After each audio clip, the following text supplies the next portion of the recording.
Ask people for a blood donation and you might find many volunteers. Tell the same people that they'll get paid for it and many will now decline to help. Why do you think that might be?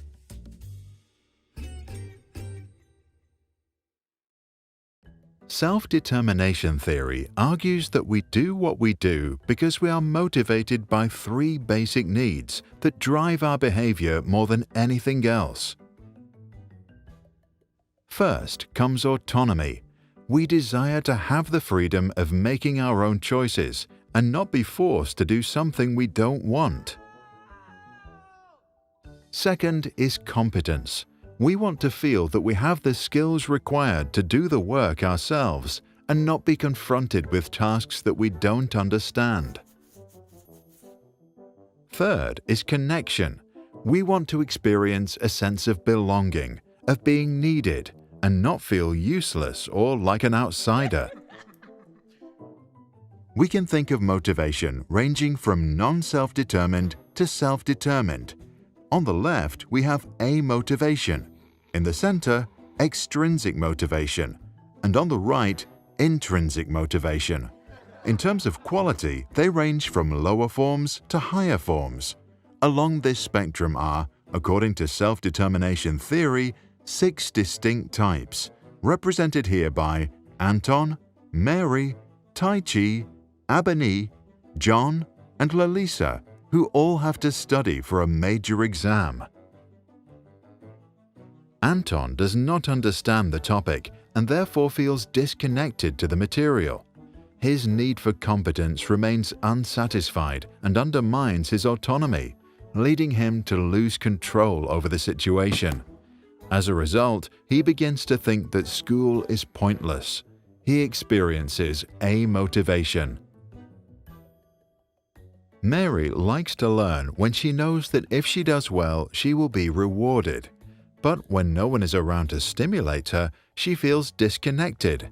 Mary is not autonomous in her studies because she needs rewards that regulate her behavior externally, a job her mother usually does.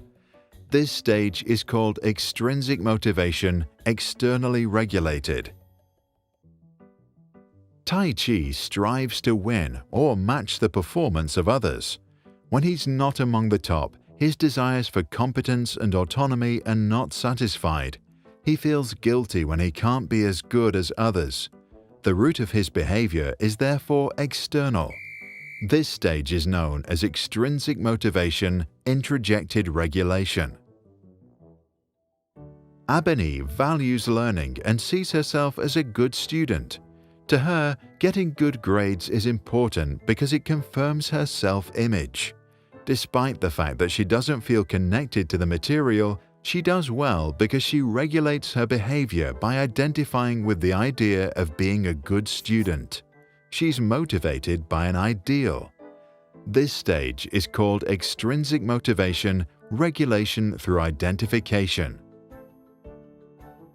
John thinks learning is important because it makes him a better human being. To develop his intellect and become the best version of himself, he tries to understand things, even if they are boring. He feels connected and competent.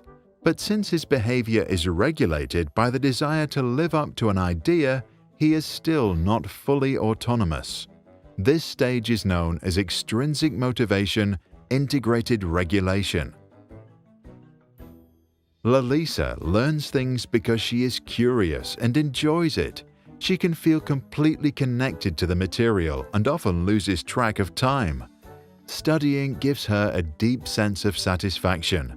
She experiences complete autonomy and as a result of her intrinsic interests, develops the highest forms of competence. Now we speak of intrinsic motivation. Regardless of where we are along the spectrum, we all have complex human minds with changing interests and conflicting desires. Doing one thing, we may feel fully motivated, autonomous, competent, and connected. But then, the next day, life gets in the way and robs us of our 3 basic needs. We feel nothing but amotivation. To regain your self-determination, you might want to take a break, seek a change in environment, or connect with other people. Self-determination theory was developed by the two American psychologists Richard Ryan and Edward Deci in the 1970s. More recent research points to some cultural differences. Many American students seem to learn to outcompete others. When Chinese study hard, it's often because they feel guilty if they do not meet expectations. On the interplay between extrinsic and intrinsic motivation, Deci said, "Sure, money motivates, but that's not the point. The point is that while money is motivating people, it is also undermining their intrinsic motivation." So what do you think about the model? Do you agree or disagree with the theory?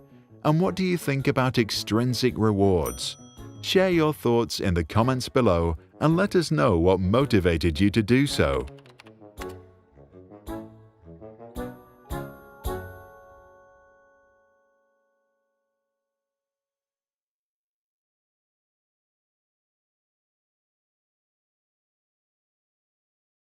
This and all other Sprouts videos are licensed under Creative Commons. That means teachers from all around the world can use them in classrooms, online courses, or to start projects.